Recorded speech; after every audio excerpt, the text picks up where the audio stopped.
Alright, just wanted to show my personal favorite in filter media. A lot of people use the biological media. A lot of people use the scrubby pads from Dollar General. Some people use different types of foams. I use floor buffer pad. This is white nylon, probably an inch thick. This particular disc is 19 inches. As you can see, you knock out the center hole, and that's what maps up to the floor buffer. I've got this stuff in all of my tanks. I have 4 tanks. I've got it down here in my sump, underneath my 75 gallon in the trays. I've got it in there.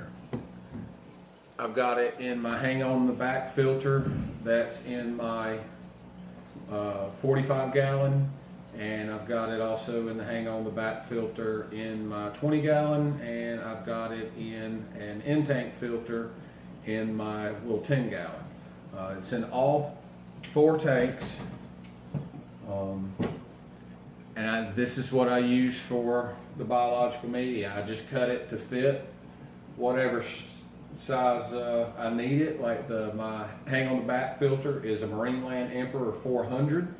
I just cut out 2 rectangles. Well, here, I'll show you.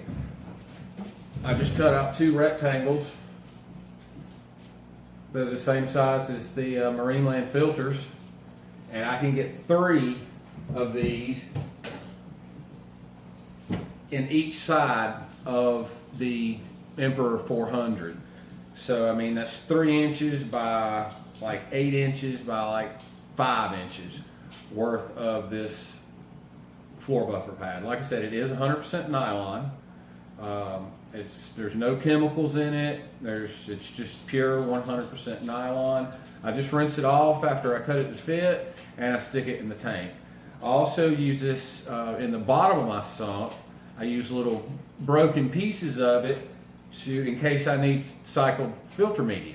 I just keep pieces of it down inside the sump. If I need a little to jump start a tank in an emergency, I've got filtered media sitting in the tank. I bought a case of these. It was 5 of these for like $26, and I went to a janitorial supply house.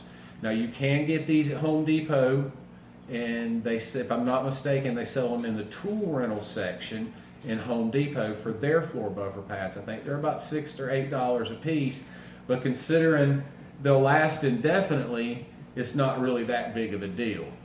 So I'm gonna pull you down here, and we'll open my tank back up. I'm gonna pull you down here, and I'll give you a little closer look what's going on in the sump. So that's just an old Marineland Tide Pool. Take the cover off. I got the sump kicking. The top tray there, I've got polyfill. But you see here, I cut it to fit the same size of the tray. I need to rinse it out. It's been a couple of months since I rinsed it. But it does a great job for harboring media. I can probably fit 2 in each one, especially now that they've got a little age on them.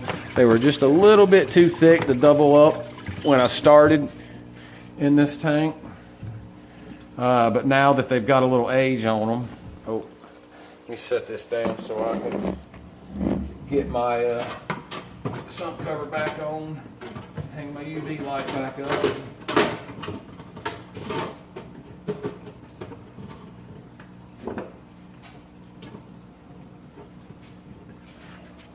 My inline UV filter sprung a leak, soaked my floor. So what I did was I cut it apart, and I just dropped the bulb housing down inside my sump. It still works perfectly. I do a lot of do-it-yourself stuff, so if it ain't broke, I'm not gonna fix it. We're gonna walk over here to my 45 gallon.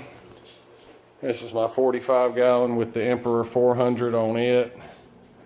As you can see, Emperor 400 here. See if I can get it to focus. I've got, see, floor buffer pad.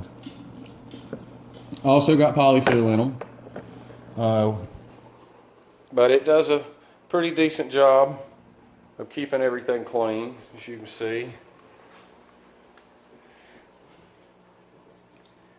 Both tanks have been set up for a little while.